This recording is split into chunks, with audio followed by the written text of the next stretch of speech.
नमस्कार, आप सभी का द इटावा अकेडमी की ऑनलाइन क्लासेस में बहुत बहुत स्वागत है। आज की वीडियो में हम जानेंगे क्लास 10th के चौथे चैप्टर हिस्ट्री के बारे में।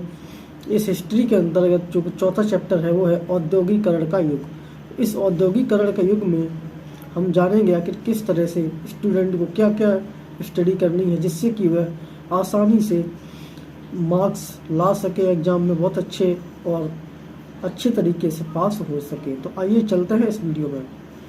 तो आप जैसा कि यहाँ पे देख पा रहे हैं, इसमें जो सबसे पहले हमारा टॉपिक आता है वो है औद्योगिक क्रांति से पहले और औद्योगिक परिवर्तन की गति। तो यहाँ पे आप जैसा कि देख पा रहे हैं, ये जो औद्योगिक क्रांति और पहले की गति है, जो औद्योगिक परिवर्तन की गति, यहाँ पे आपको सबसे पहले जैसा कि आप देख रहे हैं इसमें लिखा हुआ है, हमें इसमें पढ़ना है औद्योगिक क्रांति जब हुई थी उससे पहले क्या कंडीशन थी और औद्योगिक क्रांति के बाद की क्या कंडीशन थी और उसमें किस तरह से परिवर्तन हुए हैं, इन सब बारे में हम यहाँ पे जानेंगे। तो इसमें सबसे पहले आता है औद्योगिकरण का युग। आप देख पा रहे हैं, तो औद्योगिकरण का जब युग आया तो उसमें क्या हुआ कि जो हस्त निर्मित वस्तुएं थी, जो कि वस्तुएं हाथों से बनाई जाती थी, उन वस्तुओं में गिरावट आने लगी। लोग हाथ से बनाने वाली वस्तुओं का इस्तेमाल कम करने लगे और उस समय फैक्ट्रियां लग गई और मशीनें लग गई, जिस वजह से जो कि वस्तुओं का निर्माण फैक्ट्री से होने लगा मशीनों द्वारा। तो ये उस समय तकनीक आई थी जिससे कि औद्योगिकरण का विकास हुआ। नेक्स्ट है खेतीहर समाज औद्योगिक समाज में बदल गई। यानी कि जो कि पहले कृषि प्रधान देश था, सिर्फ खेती को ही वरीयता दी जाती थी, खेती को महत्व दिया जाता था। लेकिन जब औद्योगिक विकास हुआ तो लोग बिजनेस के बारे में सोचने लगे, जिससे कि वे खेती पर कम ध्यान देते हैं और बिजनेस के बारे में ज़्यादातर सोचने लगे और बिजनेस के बारे में ज़्यादातर प्रयास करने लगे कि किस तरह से खेती से आगे बढ़ के बिजनेस के क्षेत्र में आगे बढ़ सके, जिससे कि उनका औद्योगिक विकास हो सके। 1760 से 1840 तक के युग को औद्योगिकीकरण युग कहा जाता है। यानी कि 1760 से लेकर 1840 तक युग को औद्योगिकरण युग कहा जाता है। मनुष्य के लिए यह खेल परिवर्तन नियम जैसा हुआ। यानी कि जो परिवर्तन युग चेंजिंग हुई कि मनुष्य जो है अपनी पारंपरिक प्रथा को छोड़ के, खेती वगैरह को छोड़ के सिर्फ बिजनेस के लिए ही फोकस करने लगा, बिजनेस पे ही महत्व देने लगा।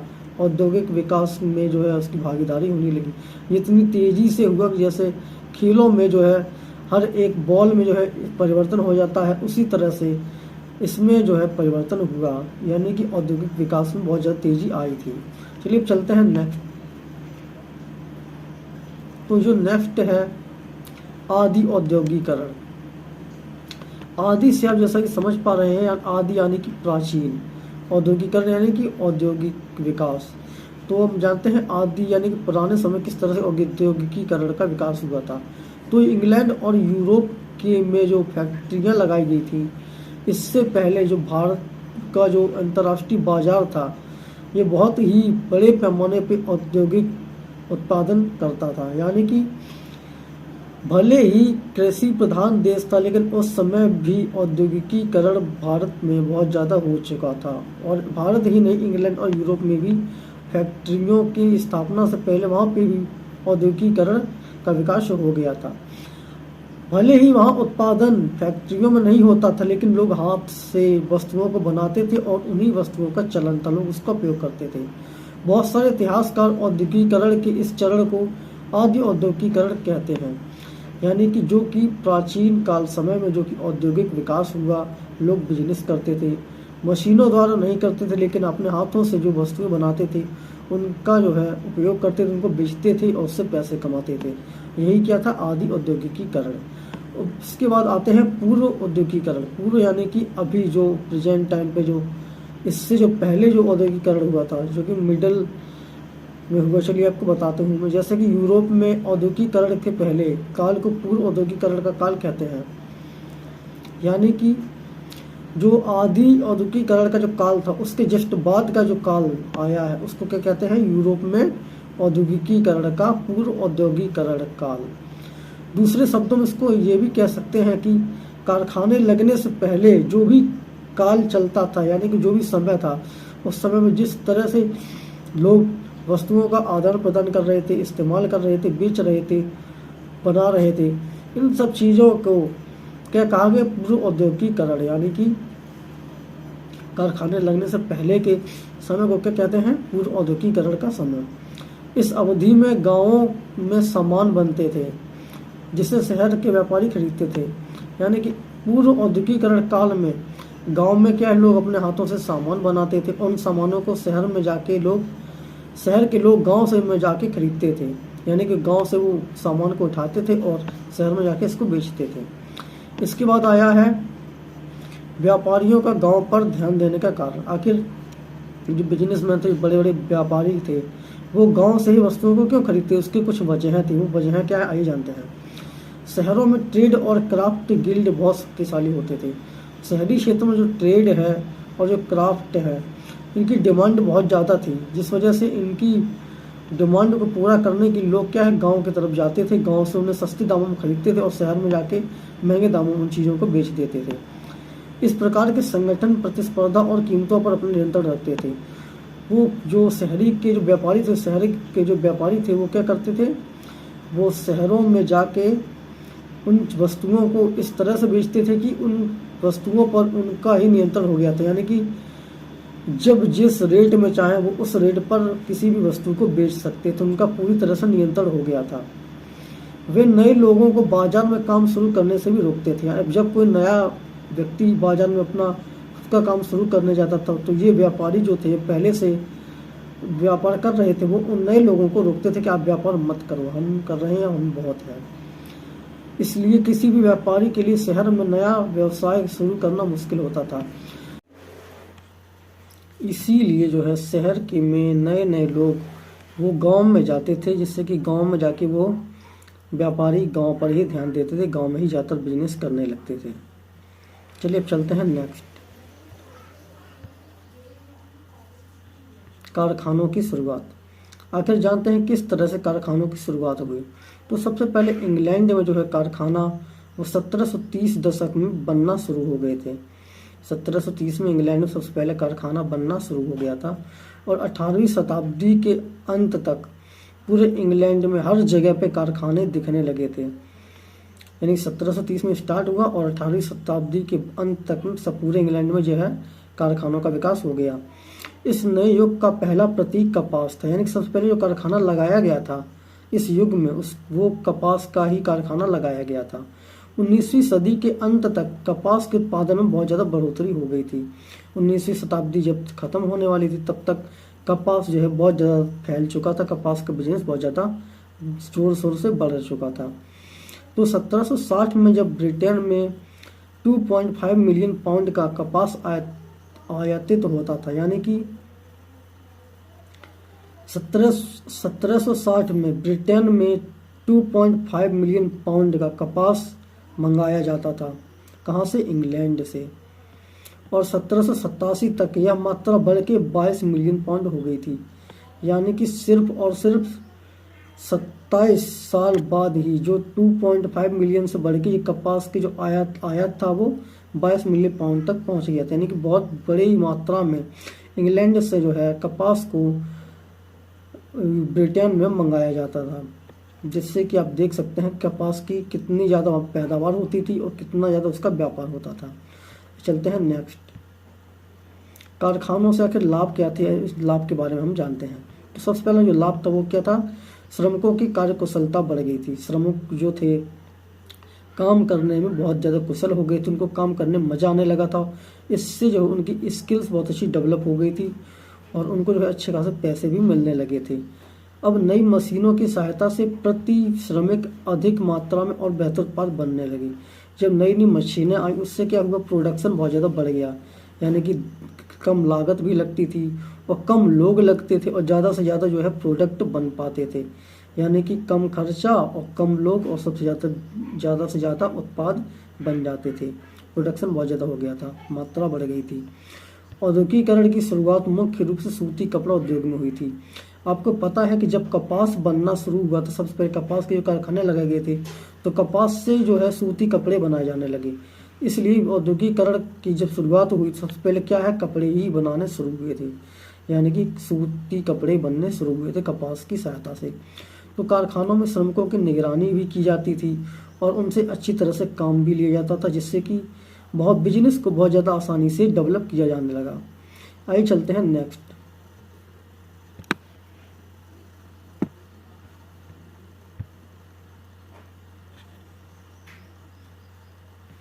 अब जानते हैं औद्योगिक परिवर्तन की गति के बारे में। आखिर उद्योग में जो परिवर्तन आया उसकी गति क्या थी उसके बारे में हम जानते हैं। तो सबसे पहले आप यहाँ पे देख पा रहे होंगे, औद्योगिकीकरण का मतलब सिर्फ फैक्ट्री उद्योग का विकास ही नहीं था। यानी कि औद्योगिकीकरण से तात्पर्य यह नहीं है कि सिर्फ फैक्ट्री लगी तो उसी से विकास हो गया, नहीं, ऐसा नहीं था। कपास और सूती वस्त्र उद्योग और वह लोहा और इस्पात स्टील उद्योग में बदलाव काफ़ी तेज़ी से हुए। फैक्ट्री नहीं लगे थे उससे पहले भी कपास की खेती होती थी और कपास से वस्त्र बनाए जाते थे, हाथों के द्वारा, हाथ से लोग वस्त्र बनाते थे। लेकिन जब मशीनें आई उससे और भी काम आसान हो गया। इससे न सिर्फ सूती वस्त्र बनाए जाते बल्कि लोहे के सामान भी बनाए जाने लगे। तो इस तरह से लोहे वगैरह इन सब के उत्पाद बनने लगे और ये ब्रिटेन में बहुत तेज़ी से ही विकसित होने लगे। ये व्यापार बहुत ज़्यादा वहाँ पे फलते फूलने लगे। तो अब वो है नेक्स्ट है औद्योगिकीकरण से पहले दौर में, यानी कि 1840 के दशक तक सूती कपड़ा का जो उद्योग था वही सबसे ज़्यादा आगे था। यानी कि पहले जो स्टार्टिंग जो हुई थी औद्योगिकीकरण की उसमें सबसे पहले सूती कपड़ा ही बहुत आगे माना जाता था, सूती कपड़े का उद्योग। उसके बाद धीरे धीरे रेल का प्रसार हुआ। लोहे के जब सामान बनने लगे तो उससे रेल का विस्तार हुआ, रेलवे लाइन बनने लगी। उस पर रेलवे लाइन जब बनने लगी तो इसके बाद 1860 दशक में उपनिवेशों में रेलवे को बहुत ज़्यादा वरीयता दी जाने लगी और 1840 के दशक में इंग्लैंड में रेल का प्रसार हो गया था। 1873 आते आते ब्रिटेन से लोहा और इस्पात के निर्यात की कीमत 77 मिलियन पाउंड हो गई थी। यानी 1873 जैसे ही आया उसके आते आते ही ब्रिटेन में लोहा और इस्पात का जो निर्यात था, यानी कि विदेशों में लोहे के सामान बेचे जाने लगे और इसका विदेशों में इस्पात से बने वस्तुओं को भी बेचा जाने लगा, जिसकी कीमत कितनी थी? 77 मिलियन पाउंड। यह सूती कपड़े के निर्यात का दुगना था। यानी कि सूती कपड़े का जो निर्यात हो रहा था, सूती कपड़े जो भेजे जा रहे थे विदेशों में, उसका भी दुगना हो गया था लोहे का उद्योग। तो इस तरह से इसने सूती वस्त्रों को, ये सूती उद्योग थे उसको पीछे छोड़ दिया लोहे के उद्योग ने। तो नेक्स्ट है, लेकिन औद्योगिकीकरण का रोजगार पर खास असर नहीं पड़ा था।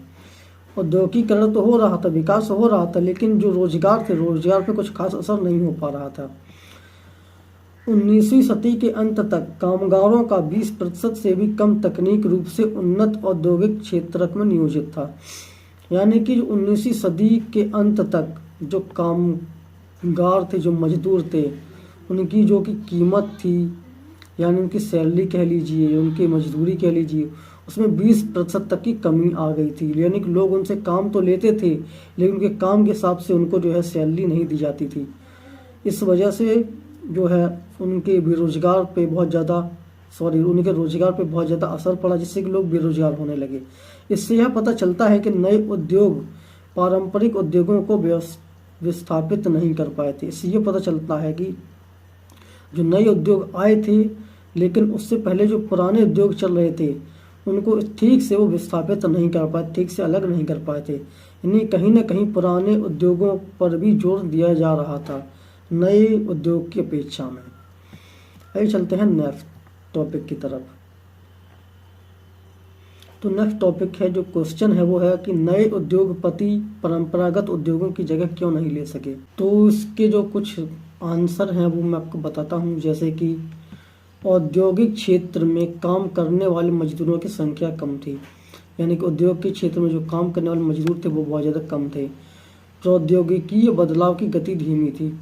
यानी कि जो उद्योग धंधे जो बढ़ गए थे उनमें जो चेंजिंग हो रही, जो बदलाव हो रहे थे, बहुत ही धीमी गति से बदलाव हो रहे थे।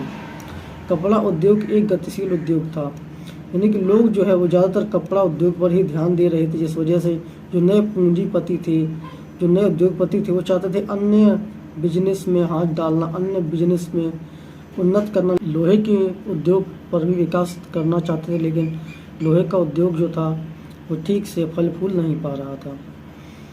तो इस वजह से जो कपड़ा उद्योग था उसको बहुत ज़्यादा महत्व दिया जा रहा था, जिससे कि नए उद्योगपति ठीक से विकसित नहीं हो पा रहे थे।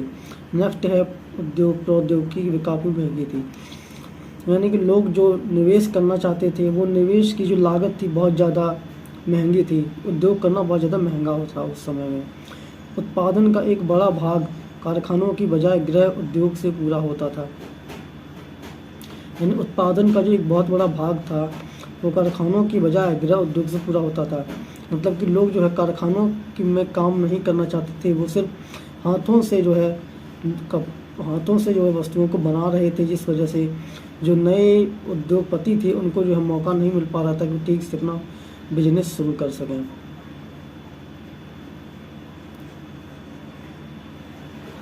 नेक्स्ट क्वेश्चन है 19वीं शताब्दी में यूरोप के उद्योगपति मशीनों की अपेक्षा हाथ के श्रम को अधिक पसंद क्यों करते थे?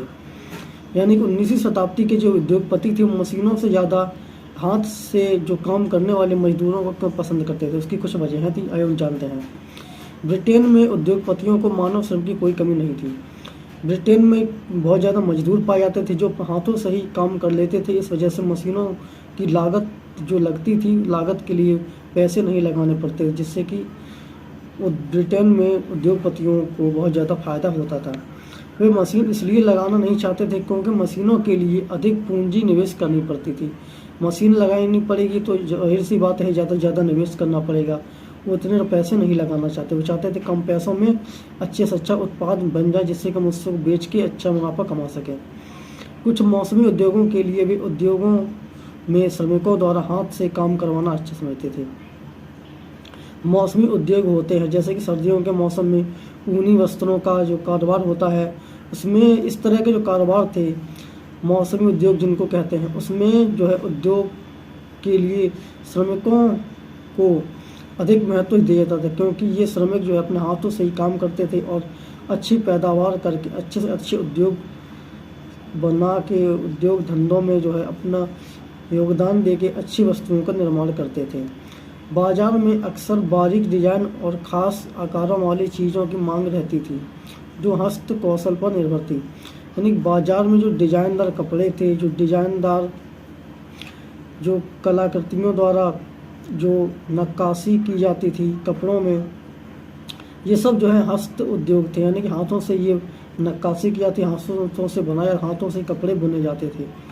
इसलिए इनकी जो है बहुत ज़्यादा डिमांड थी मार्केट में, इसलिए जो है ये मशीनों को निर्भर नहीं करते थे कि मशीन खरीदें तभी ये बनाई जा सके, क्योंकि ये सारी चीज़ें जो है डिजाइनदार वो सारी की सारी चीज़ें हाथों से ही बनाई जाती थी।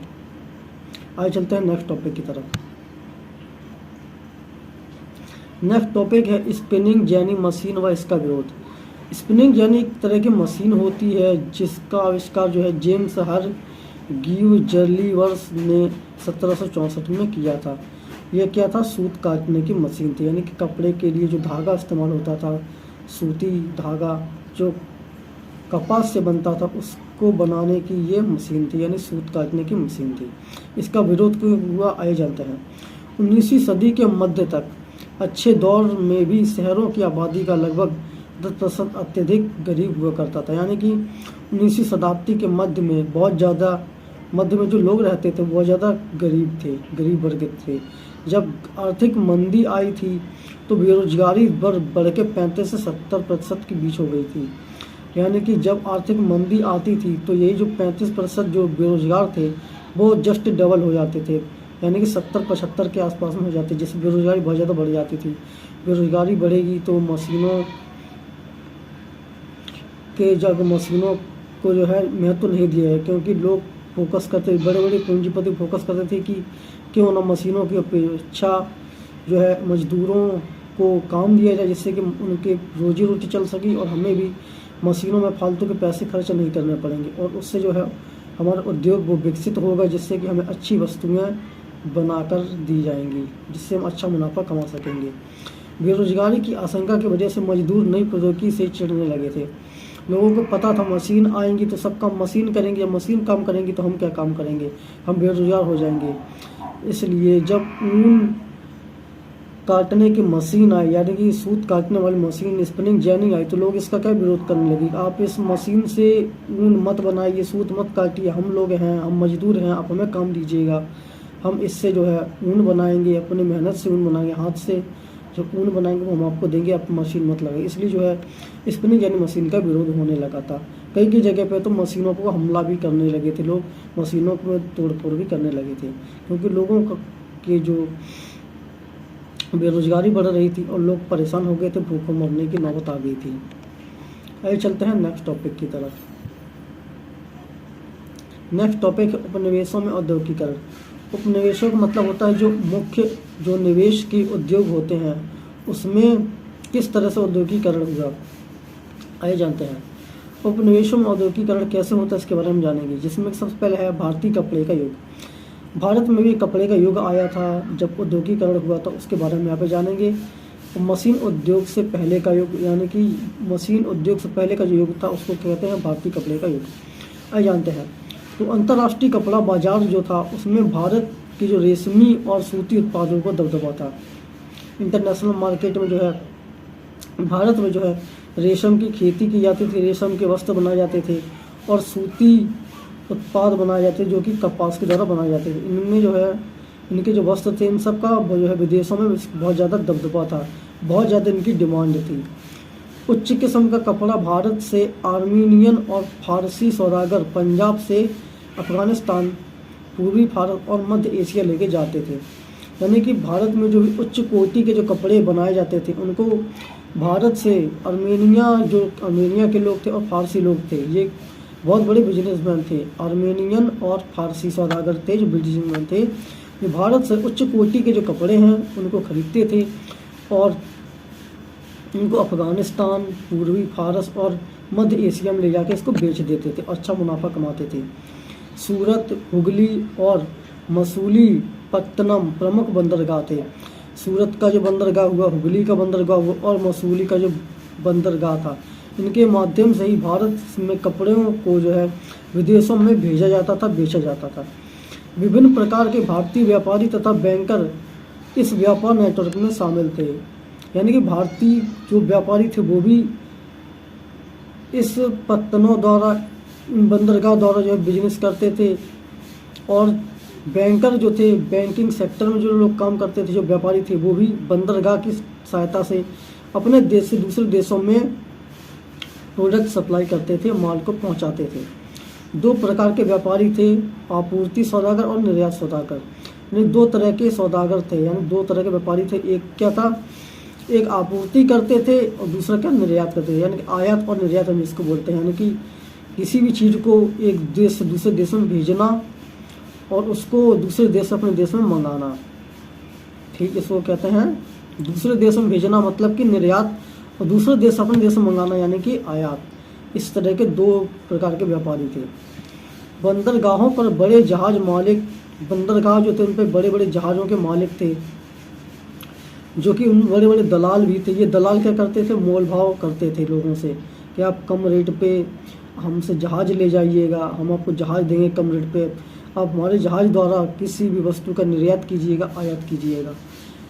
और आपूर्ति सौदागर से माल खरीदते थे। और ये लोग क्या थे, आपूर्ति, जो कि लोग निर्यात के लिए ले जाते थे, उनसे माल खरीद भी लेते थे। कौन खरीदते थे, ये बड़े बड़े जहाज़ के मालिक हैं ये लोग। जो नेक्स्ट टॉपिक है वो है मशीन उद्योग के बाद का युग। यानी कि जब मशीन उद्योग आया उसके बाद का जो युग था उसको कहते हैं 1780 के बाद का युग। इसके बारे में जानते हैं।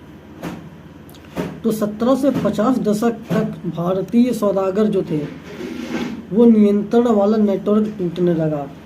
यानी कि जो कि 17 से 50 दशक में जो भारत के जो व्यापारी थे उनके ऊपर जो नियंत्रण था, नियंत्रण का जो नेटवर्क था वो टूट गया था। लोग आपस में कनेक्ट नहीं कर पा रहे थे। यूरोपीय कंपनियों की ताकत बढ़ने लगी थी। जब भारत के बिजनेसमैन विदेशों में अपने माल को नहीं बेच पा रहे, सप्लाई नहीं कर पा रहे थे, तो यूरोपीय जो कंपनियां थी उनकी ताकत बढ़ने लगी थी। सूरत और हुगली जैसे पुराने बंदरगाह कमज़ोर पड़ गए थे क्योंकि कनेक्टिविटी नहीं रही थी। यानी कि जब कोई भी माल सप्लाई नहीं हो पा रहा था तो बंदरगाह जो थे सूरत और हुगली वो बहुत ज़्यादा कमज़ोर पड़ गए थे। बम्बई तथा कलकत्ता के जो नए बंदरगाह थे तब इनका जो विकास हो रहा था, यानी कि जब पुराने बंदरगाह बंद पड़ गए, कमज़ोर पड़ गए, तब बम्बई और कलकत्ता के द्वारा जो बंदरगाह थे उन बंदरगाह के द्वारा जो फिर से बिजनेस स्टार्ट किया जाने लगा। व्यापार यूरोपीय कंपनियों द्वारा नियंत्रित होता तथा यूरोपीय जहाज़ों के जरिए होता था। जो बिजनेस होते थे वो कैसे होते थे? यूरोपीय कंपनियों के द्वारा होता था। और यूरोपीय जो जहाज थे, जो यूरोपीय बंदरगाह थे, उनके द्वारा इसका बिजनेस होता था। शुरुआत में भारत के कपड़ा व्यापारी में कोई कमी नहीं, शुरुआत के जो कपड़ा व्यापारी थे भारत के, उनमें जो है कोई कमी नहीं आई थी। 18वीं सदी में यूरोप में भारतीय कपड़े की भारी मांग हुई थी। जब 18वीं सदी आ गई थी उस समय भारत में जो है कपड़ों की डिमांड बहुत ज़्यादा बढ़ गई थी, जिस वजह से कपड़ा उद्योग में बहुत ज़्यादा तेज़ी आई थी। आइए चलते हैं नेक्स्ट टॉपिक की तरफ। नेक्स्ट टॉपिक है यूरोपीय कंपनियों के आने से बुनकरों का क्या हुआ। जब यूरोपीय कंपनियां आ गई तो भारत के जो हस्त व्यापारी थे, जो हाथ से काम करते थे, जो बुनकर थे, आखिर उनका क्या हुआ उसके बारे में जानते हैं। जब ईस्ट इंडिया कंपनी की सत्ता स्थापित हुई तो सबसे पहले जो बुनकर थे वो ही सबसे ज़्यादा पहले प्रभावित हुए, क्योंकि उनका जो उत्पाद था वो खरीदने वाले तो खरीदार तो बहुत थे, लेकिन मोल भाव करने के बाद उनको जो है बहुत कम लागत के हिसाब से जो है पैसा मिलता था। यानी कि कुल मिलाकर आप ये समझिए, जब यूरोपीय कंपनियां आ गईं तो जो बुनकर थे भारत के, उनसे जो है कपड़ों को जो है ईस्ट इंडिया कंपनी द्वारा सस्ते दामों में खरीद लिया जाता था और उनको जो है ठीक से अच्छे से जो है उनकी कीमत नहीं दी जाती थी, जिससे कि जो बुनकर थे उनको जो है बहुत ज़्यादा नुकसान होने लगा था। वो जो है उनको अपने कम से कम दामों पर ही सामान को बेचना पड़ा।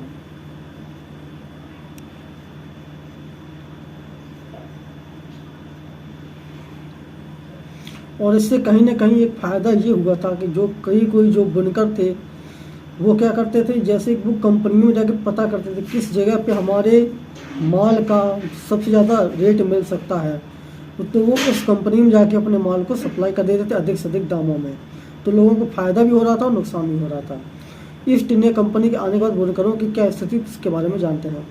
तो भारतीय व्यापार पर ईस्ट इंडिया कंपनी का एकाधिकार हो गया। भारतीय बिजनेस में इन जो ईस्ट इंडिया कंपनी था, ईस्ट इंडिया कंपनी ने अपना जो है साम्राज्य जो है भारत में पसार दिया के लोग जो है ईस्ट इंडिया कंपनी में जाके अपने माल को सप्लाई करने लगे, वहाँ पे बेचने लगे। कपड़ा व्यापार में सक्रिय व्यापारियों तथा दलालों को खत्म करके बुनकरों पर प्रत्यक्ष नियंत्रण। जो कपड़ा व्यापारी थे और जो दलाल थे उनको क्या क्या धीरे धीरे करके ख़त्म कर दिया गया, और जो बुनकर थे जो खुद से जो है कपड़े बुनते थे उन पर भी जो है नियंत्रण कंट्रोल रख दिया गया। यानी कि सब कुछ कंट्रोल में कर लिया गया था ईस्ट इंडिया कंपनी के द्वारा। यानी कि जो कुछ भी करते थे ईस्ट इंडिया कंपनी वाले ही करते, अपने दामों में जो है कपड़ों को खरीदते थे बुनकरों से, और बुनकरों को अन्य खरीदारों के साथ कारोबार करने पर पाबंदी लगा दी थी। अब ये लोग जो बुनकर थे वो अपनी मन मर्जी से हर किसी के साथ व्यापार नहीं कर सकते थे, उनको सिर्फ ईस्ट इंडिया कंपनी के साथ ही व्यापार करने की जो है अनुमति दी गई थी। बुनकरों पर निगरानी रखने के लिए गुमास्ता नाम के वेतन भोगी कर्मचारी की नियुक्ति की गई थी। बुनकर कहीं और अपना माल ना बेच दें, इन सब चीज़ों की निगरानी रखी जाने लगी, और इसका एक जो ग्रुप बनाया उस ग्रुप को कहते थे गुमास्ता। इनको जो है टाइम पे सैलरी दी जाती थी निगरानी करने के लिए। बुनकरों व गुमास्ता के बीच अक्सर टकराव होते थे। जो गुमास्ता जो ग्रुप था जो निगरानी करता था बुनकरों के ऊपर, और जो बुनकर थे भारतीय बुनकर, इनमें जो है आपस में जो है कभी कभी लड़ाई भी हो जाती थी, क्योंकि बुनकर चाहते थे कि वो अपने माल को ईस्ट इंडिया कंपनी में ना बेचे किसी और कोई बेचे, लेकिन ये जो गुमास्ता थे जो निगरानी करते ये ऐसा करने से रोकते थे, जिससे कि उनमें आपस में टकराव होती थी, लड़ाई होती रहती थी। बुनकरों को कंपनी से मिलने वाली कीमत बहुत ही कम होती थी। ये जो बुनकर थे अपने माल को जब बेचने जाते थे कंपनी में, तो कंपनी जो है मोल भाव करती थी और इनको जो कम से कम दाम में इनसे जो है कपड़ों को खरीदती थी, जिससे कि बुनकरों को नुकसान होता था। इस तरह से बहुत ज़्यादा ख़राब कंडीशन हो गई थी बुनकरों की ईस्ट इंडिया कंपनी के आने के बाद। ऐसे चलते हैं नेक्स्ट टॉपिक की तरफ, जो है भारत में मैनचेस्टर का आना। तो आपको मैं बता दूं, ये जो मैनचेस्टर है वो एक तरह की ये भी कंपनी ही थी। तो 19वीं शताब्दी की जब शुरुआत हुई तो उस समय भारत के में जो कपड़ों का जो निर्यात था वो बहुत ज़्यादा कम हो गया था। निर्यात मतलब भारत से कपड़ों को विदेशों में भेजा जाना बहुत ज़्यादा कम हो गया था 19वीं शताब्दी के शुरुआत में। तो 1811 से 1812 में भारत में होने वाले निर्यात में सूती कपड़ों की हिस्सेदारी 33% थी, जो कि 1850 से 1851 में आते आते मात्र 3% ही रह गई। 18वीं शताब्दी में के जो प्रारंभ में जो कि 33% तक जो है सूती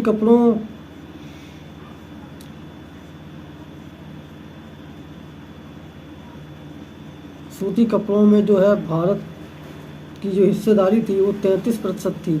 लेकिन धीरे धीरे जो 18वीं शताब्दी जब अंत होने लगा, 1850 से 51 आते आते जो है ये सब 3% ही रह गई। यानी कि निर्यात में जो बहुत ज़्यादा कमी आ गई, 33% से लेकर 3% में। आप समझ सकते हैं कितनी ज़्यादा कमी आ गई। ब्रिटेन के निर्माताओं के दबाव के कारण सरकार ने ब्रिटेन में इंपोर्ट ड्यूटी लगा दी, जिससे इंग्लैंड में सिर्फ वहाँ बनने वाली वस्तुएं ही बिकें। जो ब्रिटेन के जो निर्माता थे, ब्रिटेन के निर्माताओं ने क्या है दबाव डाला सरकार के ऊपर कि ब्रिटेन में सिर्फ और सिर्फ ब्रिटेन की ही सामानों को बेचा जाएगा, कहीं बाहर के सामानों को ब्रिटेन में नहीं बेचा जाएगा। जब बाहर के सामानों को ब्रिटेन में नहीं बेचा जाएगा तो भारत का सामान जो ब्रिटेन में बेचा जाता था उससे क्या है बहुत ज़्यादा बुनकरों को दिक्कत होने लगी, क्योंकि भारत के जो बुनकर थे उनके सामानों को विदेशों में नहीं पहुंचाया जाता था, भारत का सामान भारत में ही रह जाता था, जिससे कि निर्यात में बहुत ज़्यादा कमी आ गई।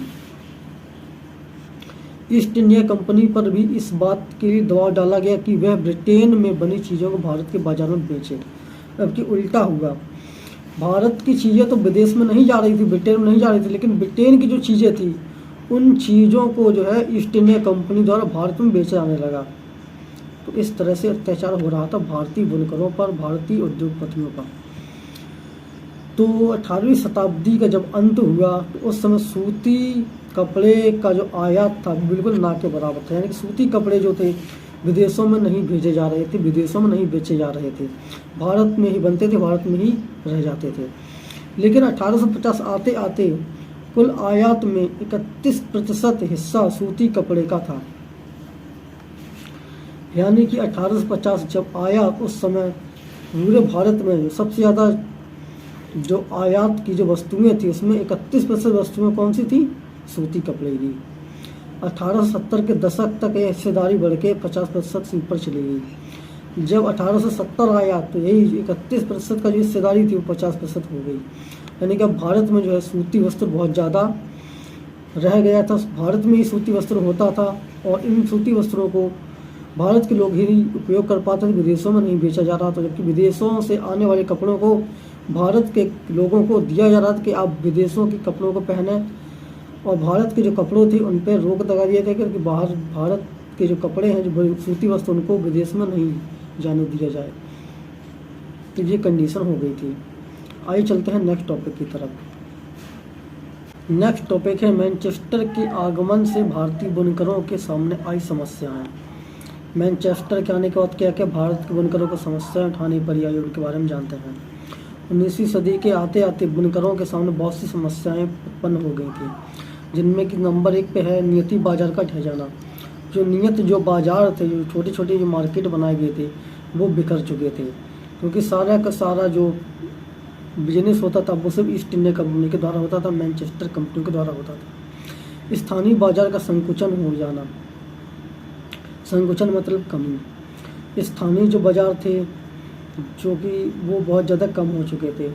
अच्छी कपास की फसल नहीं हो पा रही थी, यानी अच्छी कपास नहीं मिल पा रहा था। ऊंची कीमत पे कपास खरीदने के लिए मजबूर हो गए थे। भारत के जो बुनकर थे उनको तो सिलाई कढ़ाई करना है, कपड़े बनाना है, तो उसके लिए उन्हें चाहिए था कपास अच्छी क्वालिटी का, लेकिन अच्छी क्वालिटी का कपास नहीं मिल पा रहा था। और ऊपर से जो उच्च दामों पर जो है कपास को बेचा जा रहा, तो बेचारे बहुत ज़्यादा मजबूर हो गए थे, क्योंकि उनको जो है उच्च दामों पर कपास को खरीदना पड़ रहा था। 19वीं शताब्दी के अंत तक भारत में फैक्ट्रियों द्वारा उत्पादन शुरू हुआ और भारतीय वजन मशीनों के उत्पाद की बाढ़ आ गई। 19वीं शताब्दी जैसे ही आई तो भारत में जो है फैक्ट्रियाँ लगने लगी जगह जगह पे, और फैक्ट्रियों से कपड़े बनाए जाने लगे, और धीरे धीरे करके पूरे भारत में जो है मशीन द्वारा उत्पादन होने लगा। आगे चलते हैं नेक्स्ट टॉपिक की तरफ। फैक्ट्रियों का आना, भारत में कारखानों की शुरुआत। अब 19वीं शताब्दी में आपको मैंने भी बताया कि 19वीं शताब्दी में फैक्ट्रियों का आगमन हो चुका था। तो जो बम्बई में जो पहला जो सूती कपड़ा मिल है वो 1854 में बना था, और उसमें 2 वर्षों बाद उत्पादन शुरू हो गया था, यानी कि 1856 ईस्वी में। तो 1862 तक जो 4 मिल थे वो चालू हो गए थे भारत में कुल मिला के 4 मिल चालू हो गए थे 1862 तक। उसी दौरान बंगाल में जूट मिल भी खुल गए थे, यानी कि 1862 तक बंगाल में भी जूट मिल खुल गई थी। अब ना सिर्फ सूती कपड़े की मिल थी बल्कि जूट मिल भी हो गई थी। कानपुर में 1860 के दशक में एल्गिन मिल की शुरुआत हुई थी, और अहमदाबाद में भी इसी अवधि में पहला सूती मिल चालू हुआ। यानी कि आप देख सकते हैं बंगाल में चालू हुआ, कानपुर में चालू हुआ, अहमदाबाद में चालू हुआ, मुंबई में भी चालू हुआ, और अब मद्रास के पहले सूती मिल में 1874 में उत्पादन शुरू हो चुका था। मद्रास में भी 1874 में उत्पादन शुरू हो चुका था। जितने भी सारी फैक्ट्रियाँ थी ज़्यादातर किस चीज़ की थी? सूती मिल की। कपास की खेती होती थी, सूती वस्त्र बनाए जाते थे, और सूती मिल की फैक्ट्रियाँ लगाई गई थी। आगे चलते हैं नेक्स्ट टॉपिक की तरफ। प्रारंभिक उद्यमी व कामगार। आइए जानते हैं प्रारंभिक उद्यमी और कामगार के बारे में। तो ये सभी चीन के साथ व्यापार में शामिल थे। जो प्रारंभिक उद्यमी थे वो क्या थे? वो सभी लोग चीन के साथ बिजनेस किया करते थे। जैसे कि बंगाल में द्वारकानाथ टैगोर जी हैं, ये भी चीन के साथ बिजनेस करते थे। इन्होंने 6 संयुक्त उद्यम कंपनियां लगाई। इन्होंने उद्यम की कंपनियां यानी कि इन्होंने औद्योगिक कंपनी लगाई थी 6। किसने लगाई थी? द्वारकानाथ ने। बम्बई में डेनिसो पेटेट और JN टाटा, जिसमें कि बम्बई में 2 लोग थे कंपनियों की शुरुआत करने वाले। उनमें थे एक डेनिसो पेटेट थे और J टाटा, जो कि टाटा ही इनके नाम लोग जानते हैं अच्छे से। सेठ हुकुमचंद ने कोलकाता में अपनी पहली जूट की मिल लगाई थी। GD बिड़ला अंबानी, जिसको बिड़ला कहते हैं, बिड़ला के नाम से जानते हैं, इन्होंने भी अपनी एक जूट की मिल लगाई थी। मद्रास के कुछ सौदागर जो बर्मा, भूमध्य पूर्व और पूर्वी अफ्रीका से व्यापार करते थे, मद्रास के जो कुछ सौदागर थे, जो व्यापारी थे, वो भी इन्हीं बिड़ला हुए, हुकुमचंद हुए, इनके साथ मिलके जो है बिजनेस करते थे। यहाँ से वो कपड़ों को खरीदते थे और पूर्वी, मध्य और पूर्वी अफ्रीका में जाके इसको बेचते थे। कुछ वाणिज्यिक समूह थे जो भारत के भीतर ही व्यापार करते थे। वाणिज्यिक समूह मतलब कि बिजनेस के संगठन, बिजनेस ऑर्गेनाइजेशन जिनको हम बोलते हैं, वो भारत में ही व्यापार करते थे। उनका बिजनेस जो है सिर्फ और सिर्फ भारत में ही था। भारत के व्यवसाय पर अंग्रेज़ों का ऐसा शिकंजा था कि उसमें भारतीय व्यापारियों को बढ़ने के लिए अवसर नहीं थे। जब बिजनेस करने के लिए अंग्रेजी भारत में आए थे, उन्होंने अपने पूरा साम्राज्य जो है भारत में फैला रखा था। वो भारत के लोगों को ठीक से बिजनेस नहीं करने दे रहे थे। वो नहीं चाहते थे कि भारत के लोग व्यापार के क्षेत्र में आगे बढ़ें। पहले विश्व युद्ध तक भारतीय उद्योग के अधिकतम हिस्से पर यूरोप की एजेंसियों की पकड़ हुआ करती थी। जब तक प्रथम विश्व युद्ध नहीं हुआ था तब तक यूरोप के जो उद्योग धंधे थे, वो उद्योग धंधों पे जो है यूरोप के लोगों की पकड़ हुई थी। यानी कि आप ये समझिएगा कि प्रथम विश्व युद्ध जब तक नहीं हुआ था तब तक भारत के जो उद्योग थे उनमें जो है सबसे ज़्यादा हिस्सा था वो था यूरोपीय एजेंसियों का। यूरोपीय एजेंसियां ही बढ़ चढ़ के भारत के उद्योग में अपना विकास किए हुए थी। सिर्फ और सिर्फ यूरोपीय एजेंसियां। कब?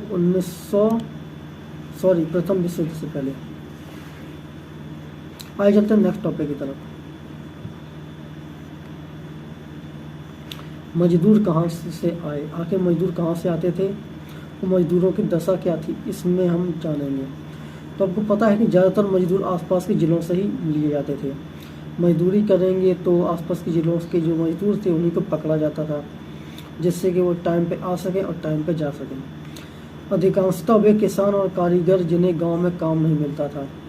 जिन लोगों को गांव में काम नहीं मिलता था उन लोगों को ही फैक्ट्रियों में लगाया जाता था मजदूरी के लिए, उनसे ही काम करा जाता था। उदाहरण के लिए बम्बई का जो सूत मिल था उसमें काम करने वाले ज़्यादातर मजदूर पास के रत्नागिरी जिले से आते थे।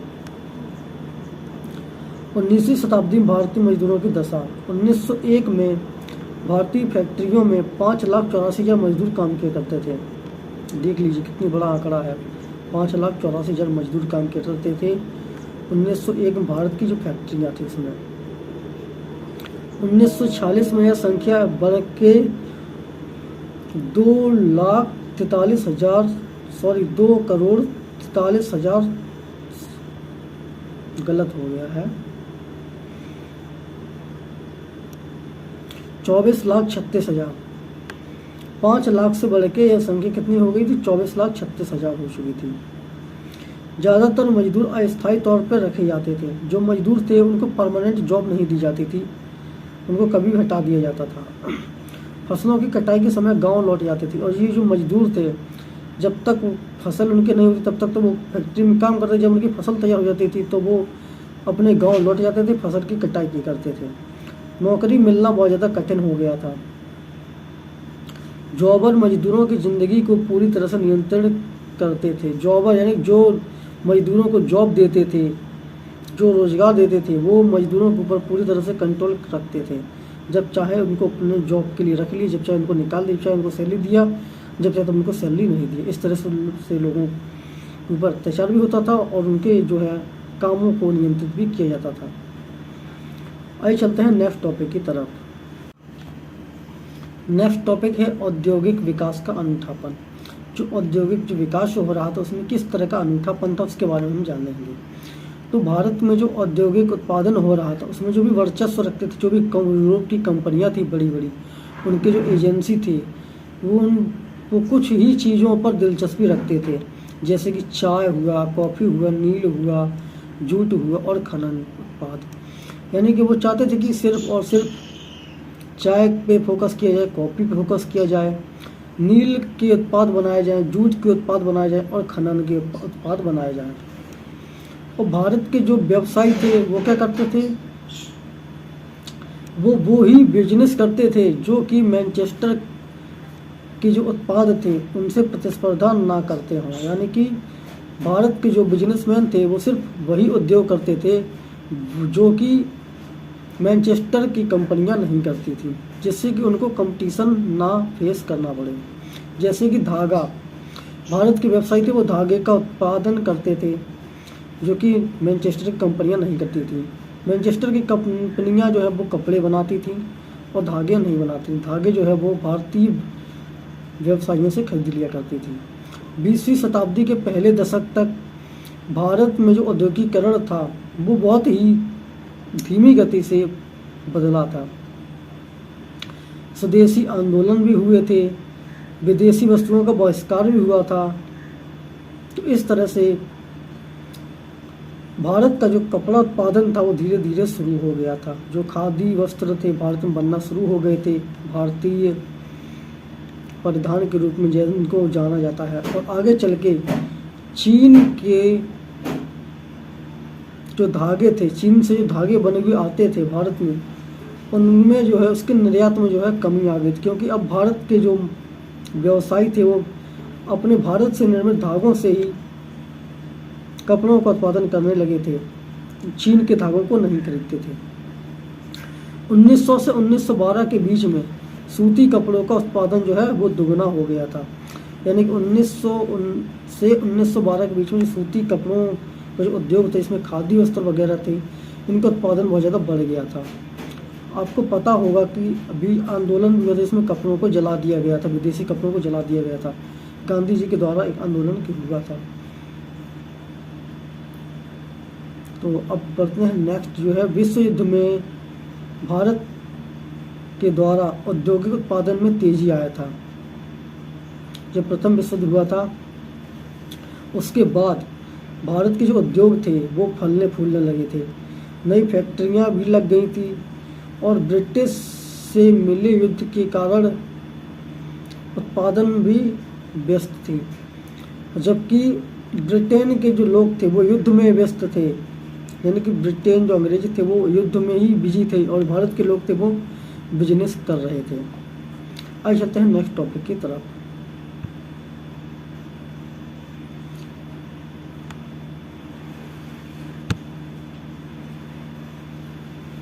वस्तुओं के लिए बाजार, आखिर वस्तुओं के लिए कौन कौन से बाजार थे इसमें हम पढ़ेंगे। ग्राहकों को रिझाने के लिए कई तरह के तरीके अपनाए जाते थे। ग्राहक को आकर्षित करने के लिए विज्ञापन एक माना जाना तरीका है। कस्टमर जो है, कस्टमर को लुभाने के लिए नए नए विज्ञापन निकाले जाते, डिस्काउंट दिए जाते, ऑफर दिए जाते थे। मैनचेस्टर के उत्पादक अपने लेवल पर उत्पादन का स्थान जरूर दिखाते थे। जो मैनचेस्टर जो कंपनियां थी वो जो भी उत्पादन करती थी उस पर जो है मैनचेस्टर का जो लोगो था उस लोगो को दिखा दिया करते थे, जिससे कि लोगों को लगता था कि हाँ ये मेड इन मैनचेस्टर है और इसकी जो है क्वालिटी है बहुत ही अच्छी होगी। जैसे कि आजकल जो बड़े बड़े ब्रांड भारत में भी हैं और विदेशों में भी हैं, अपने अपने लोगों के द्वारा बिजनेस को फैलाए हुए हैं, अपने ब्रांड को जो है बेचते हैं, सेल करते हैं। इसी तरह से मैनचेस्टर भी बहुत बड़ा ब्रांड बन चुका था।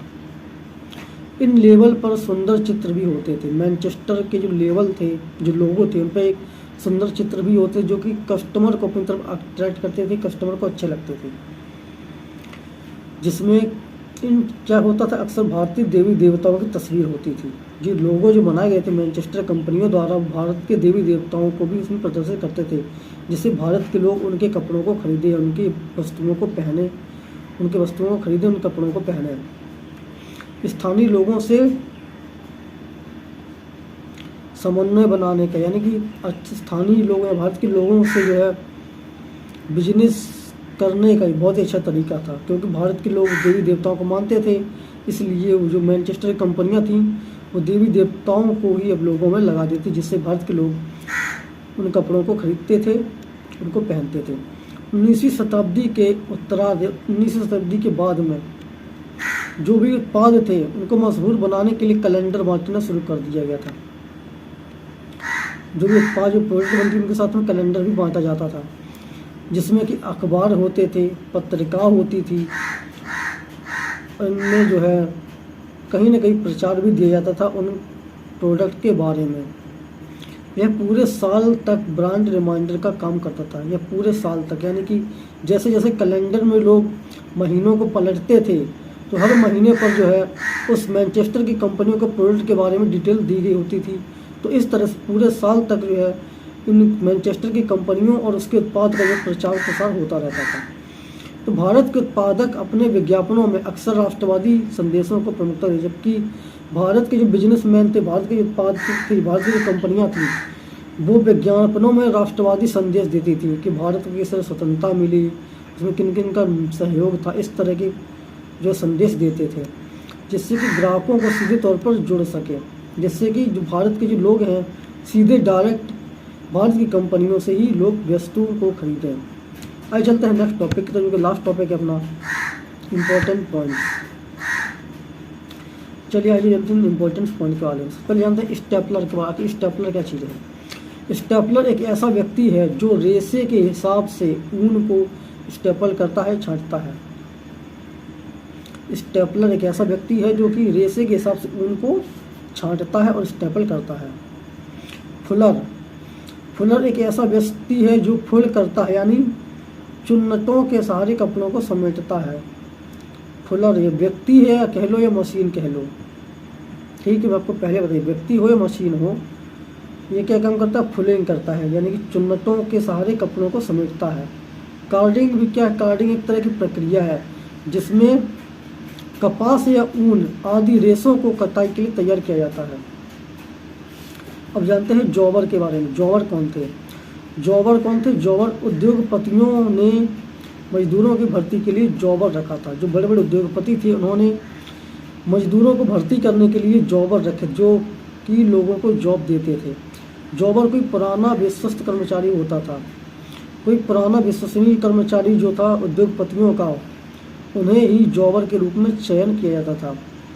वह गांव से लोगों को लाता था। उसका काम था कि गांव से लोगों को पकड़ना, मजदूरों को पकड़ना, उनको भर्ती करना।